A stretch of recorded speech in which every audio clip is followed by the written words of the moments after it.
I'm Sara Lufstyle, and this is Influence to Equity. I will be joined by guests from a wide range of industries who all have the commonality that there's no perfect linear line to success or life. Together, we're gonna figure out what works for you, for what defines success along your journey. Gila, known to most as Weezy WTF, quit her job in corporate America over 5 years ago to talk about sex for a living. She started a podcast called WHOREible Decisions, and that led to a TV show at Fuse, running Kenya Barris' podcast network, and even opening her own podcast studio, one we just happen to be sitting in right now. I'm excited and very lucky to welcome Weezy WTF. Thank you. That was so nice. I feel like I'm on a daytime show. Most people are like, what up? I talk business, you talk sex. I feel like this is like a date day. Like this is that is my business. I am someone that was in corporate America. I worked in politics for a long time before I decided to venture out on my own. Why the heck would you leave the stability of corporate America? I think for me, so I started WHOREible Decisions mainly because it was just like, oh, let's make like I never thought about the money. Which the landscape is very different now. All we think about is money. Right.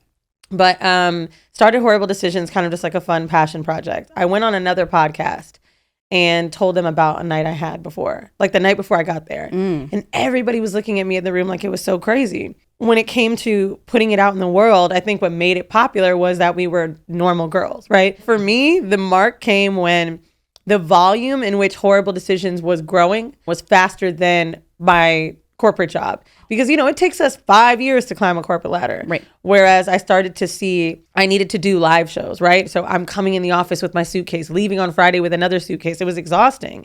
And even though it wasn't making me enough at the time to leave, I was like, if I have more time on my hands, now I can really make money. So yeah, that was why I left. The trajectory was just growing a little quicker. But how did you know, like, you had it, whatever it is that we talk about in the industry, to be a host, to bring on guests, to have the confidence to ask the questions that most people are afraid of. And the topic is salacious. It's sexy. It's different. I think that's the other, like, almost secret to my sauce a little bit. Like, what you just did, how you just introed a guest, I've never done that. Ever. Not even on TV. And it's because maybe I am so casual that I don't realize I'm hosting. Like, when I had to use a teleprompter for the first time, it was really bad. And I'm not like a diva on set, but I was like, no, someone just tell me what it's about. And then I'll say it in my own way. Like, I really don't know how to host, I guess. I really genuinely think I'm sitting down with someone and it is what it is. There's times where we've talked to someone for 2 minutes and we realize we didn't intro them. And I'm like, oh shit, my bad, y'all. These are city girls. They got that song, blah, blah, blah. Like, it's weird, but I think that I didn't know I had it. I think I just knew that people were enjoying my content and it was able to make me money. But still, even today, like when I introduce myself and what I do, I don't say host sometimes. Like, it's weird. I feel like host is much like yourself, so polished and professional. And I think that's why my show went well, because maybe they just weren't used to someone doing that. And I think what's interesting is not only interesting, but I think important for someone that's listening is how different someone can be and how there isn't a cookie cutter version of who they need to be or pretend to be. This is just who I am. And so I think the secret sauce is being, I hate the word authentic, but because it feels so like we overuse it, but it's being authentically yourself in whatever place that means for you. And it's perfect and it's enough and it can make you money and it can be greater. Your hosting skills are so, and I've been sitting with you at 3 minutes, I don't know, but this is how people get booked for hosting jobs. See, I don't get booked for hosting jobs. I have networks come to me like, what do you want to make? What can we, like, no one ever hits me up to host a show. People really go for what it sounds like, So when you're trying to become something, which is also very difficult in the age of the influencer, right? I wouldn't say her name, but I have an influencer friend at macro level, right? As she is millions of followers, doing the big brand deals. And she said to me one day, I don't know what I'm going to do when this is over in 5 years. And she's able to make 7 figures on brand deals. She was like, but it's going to stop. Like at some point the ad money won't be the same, just like it is with podcast deals right now. Yeah. Like they're not the same like they used to be. She was like, this is going to stop. And then what am I going to get into? What am I going to do? What am I going to say I do? And I think people trying to find their lane, it's a lot harder than people who just have it. But I also believe in the art of the pivot. I think I started off as an influencer, hence the name y'all, Influence to Equity. I started off as an influencer and I thought about that very question. What do I do next? And what the craziest part is, and not that this is where I intended this podcast to go. So I remember filing for divorce and like God, the universe, whatever you believe in, like removing everything that needed to be out of my way. And then like the first investment showed up and then the next one. And I realized that content creation and being an influencer was my secret sauce because I could speak to an audience. And see, I didn't mean like finding your way. Like I just meant your personality. People will try to make themselves turn into something. Yeah. When you got average people making content, much like we could say like a Drewski or a Funny Marco just coming to my mind, that are people we found being good at what they do instead of like finding the famous person and then giving them the money. Like, I don't know. I've become adverse to a lot of those things working in this podcast studio space because I see how many people are good. And I'm like, damn, you may never make it because those eyes may never be able to reach you. For someone who's like, okay, one, where do I start? Who do I trust? Where do you even find them? I have two scenarios with my businesses that I own, right? I have WHOREible Decisions, which I started with a friend at the time. And it's no secret to anyone that we sometimes fight and we don't get along. But there is one thing about Mandy that reigns true. And it's that we are both going for the same goal, right? We're both not lazy. We're both not going to sit there and be like, yeah, like maybe we could sell a room of 1,000 people, but let's just stick to this because it's easy. Like, no, we'll push. I think it's all about learning if that person has the same drive. Are they hungry too, to want more? And then my business partner, Alex, on the other end, who I'm a lot closer to, you know, I even call us best friends. Not only was he smart, but the biggest thing with my collaboration with him, and I don't want to use the word used each other, but we both leaned on each other's skills. I don't know how to set up any of these cameras. Like, not even kidding. So technically in that regard, he's smarter than me, right? Like he can run my business better than me, but that's only one aspect of my business. Correct. On the other side, we had to market this. We had to find locations. We've had to do brand deals to get shit up and running, all kind of stuff that Alex couldn't figure out. And so when we came together, we knew that we were filling in each other's weak spots. There's no way I could have made the studio without him because I don't know what wires are. There's no way he could have made the studio without me because he didn't know what the S Corp was. So it's like finding partners that know more than you. Yes. That are doing better than you in an arena. Mandy was an accountant at the time. So Mandy was doing all of our tax filing. She was doing spreadsheets, figuring out how we pay people, things like that. Now we have a team. But I mean, it's things like that. Right. You know what I mean? That we've got to figure out, are we doing a partnership with someone just because we f- with them? Or do they really have something to add to this business? Because then you'll end up resenting that person. And I also believe that there has to be a level of connection, right, with that person. What I want to know is, because we understand the importance of partnerships and we understand how important it is to need one another, to fill in the gaps, to find people. Like, I know that I say within my companies, all 7 of them. Wow. The smartest thing that I know how to do is to find talent. I know how to fill in the gaps, and I know how to find the smartest people to fill the room so that I can do what I do best, and that's just to be the talent. I can't do what the sound guy does. I can't do what my producer Jay does. I can't do what Kristen does or anybody on my team. Most people are risk adverse. Like, they're scared. They won't jump. They won't build the plane as they're flying. Were you afraid of the first risk? Yes. And what led to the next steps following it where you're like, F it, I'm doing this? So I think the one that I could talk about most recently is my studio, because I feel like leaving my day job, I've always felt like I could go back. If everything went to shit and there was a clip of me being like, white people ain't, well, I guess there is a clip of that, but you know what I'm saying?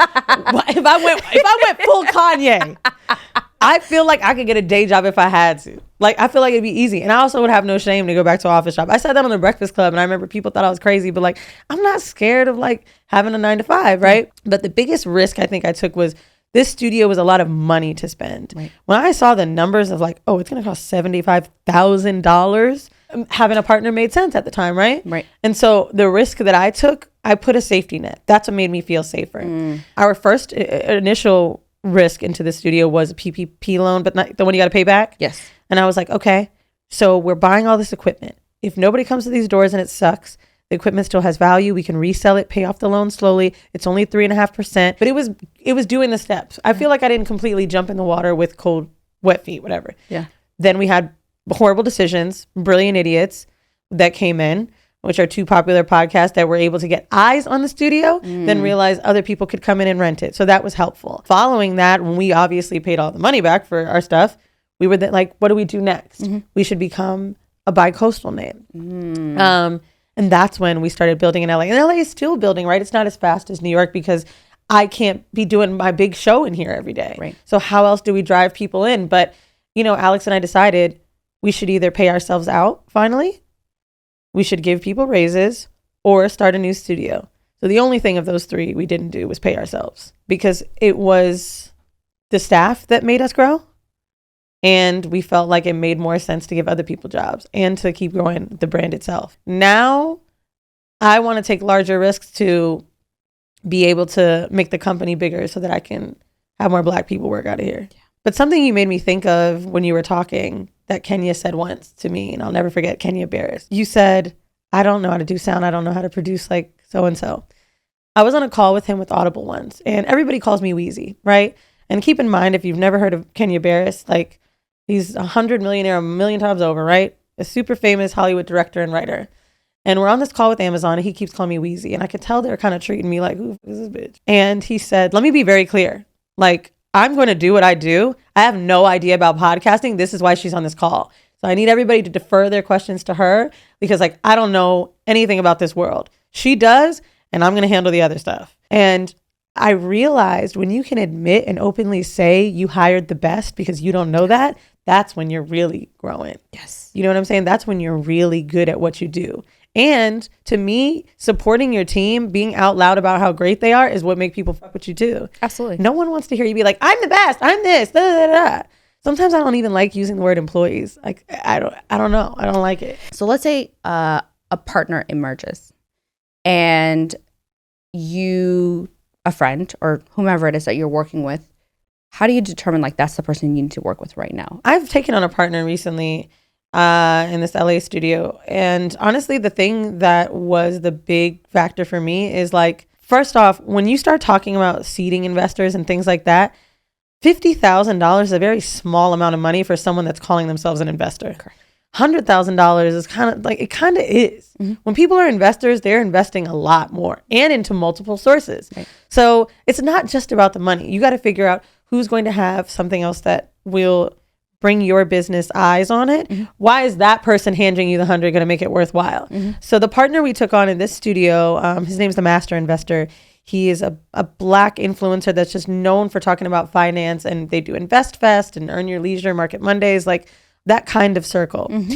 And it's in the pod space. Yes. So not only is he rich, but he's got the audience, right? He's got the people that follow him that are excited that he's partnering with us, that want to come and support him. Right. And that was the best partner for us at the time. So I want to play a game. We're going to call it, Would You Hit That? Okay. Sounds like a game I normally play. But before y'all get too excited, it's going to be about business ventures, and maybe we'll teach a thing or two about hustling. And I'm going to give you some scenarios, and you tell me if you'd hit that or not. Okay. First one. A possible partner emerges, and they are offering a ton of investment capital, but they want final control of the product. Would you hit that? No. We see it a lot in venture capital, where a founder will take a lot of money from a PE fund or a VC fund, and they lose creative control of their companies. Can you talk about why that's not a good idea, regardless of how much capital is coming in? I mean, yeah, I think the two instances that are coming to my mind are Shea Moisture and Millie Hair Products. These, for anyone that doesn't know, these are Black hair care products, and Twitter has on them 10 times over. I don't even know if the formula is the same or not, but it's like the acquisition and us being so happy that we're using products for us, by us. And then when someone has to give it up, mm-hmm. it's like, well, am I still supporting the business that I thought I was? And I think in my instance with this studio, for example, it's like, let's just say somebody was like, yo, I'll give you 10 WTFs. We could do Dallas, Austin, ATL, whatever. There's no personal touch to it anymore. You know what I mean? I love when I'm leaving doing my podcast. It happens more in New York than LA, but like I'm walking out the door and someone looks at me like, oh, and they'll tell me they never thought they'd run into me here. That's an exciting ass feeling. Yeah. You know, and so that's what I want. That's still validating for me. At the end of the day, what's more money going to give me? Another vacation? Like, I'm going to be rich either way because of how I rock. Next question. You're offered a creative project that sounds amazing, but the more you push, there's no written contract, even though they're already pulling you into meetings. So would you hit that? I have My my TV show. I definitely that happened without a contract. I had a contract in the end, but I was doing creative meetings without a contract. Interesting. And I'll say this much. In the entertainment space, you should have development contracts. You should.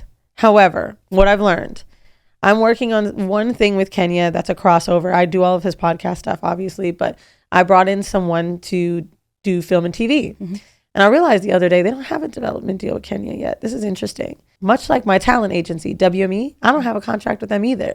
I've realized in entertainment, sometimes people don't put you down to a contract as of yet, mainly because you're still building and they may not want to be attached to your shit either. You know? So it's like, hey, we don't know if this relationship is going to fit yet. We're still molding it. So if we sign something together, that means we're locked in and we may not reach a final consensus in that creativity.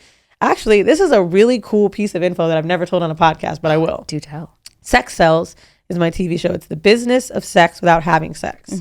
Forbes wanted to do a show about sex.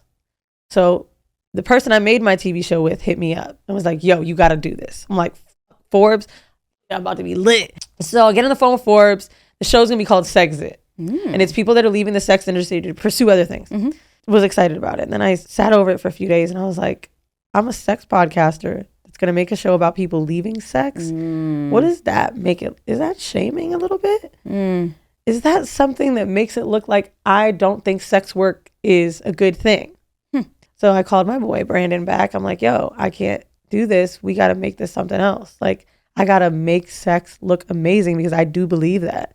And now I'm about to sit here and talk to, let's just say, a former prostitute that wants to become a paralegal. Like, I'm making it look like what she does is wrong. And then we were like, let's talk about people that make money from sex then, legally. And Forbes gets a check from every single season of Sex Sells because I signed something with them. And they had no say-so about Sex Sells. It's interesting because this is actually quite enlightening for me because I don't do anything without a contract. I will build relationships first, like for months or a year or whatever I need to do. But that's an interesting concept, even for me. I mean, I'm new to LA, so this is new to the entertainment industry. So this is really enlightening I was shocked. For me. That was my first experience with entertainment. I didn't even live in LA at the time. Like, and then maybe I didn't sign it. Maybe Fuse did. Sorry, I might be miswording that. But yeah, there was a relationship there. So the person from Forbes is like considered an EP on my show, and don't be doing. 2 more questions left. You have a solid 60-hour work week already going, but have the perfect idea for a side hustle, and you can do it in 10 hours a week. Do you hit that? Yeah. Right. That was my podcast. Yeah. I love it. Last question. Michael B. Jordan. Do we hit that? I've heard we're not his type. I think Lori was an anomaly, but yes. Absolutely. Probably like, yes. But you know, he ain't that tall anyway. Really? No. I think he's like 5'9". Y'all, I hope you've enjoyed this episode as much as I have. Here are a few takeaways. 1, authenticity. Are you really the right person for the job? Do you really want that for yourself? Or does it just sound good? The second thing is, there's no such thing as not needing someone to give you a seal of approval. We all want it. Third thing, learn if your partners have the same drives as you. If they don't, think twice, walk away. In conclusion, Weezy, oh my gosh, she's a Renaissance woman breaking down boundaries in sex work, body positivity, and Black entrepreneurship. She's doing it all. Follow her at Weezy WTF. Thanks again, Weezy. This was fun. We might have to do this again with more juicy topics. I'm down. Maybe we need your juicy topics. I want to know the business of you, but your body.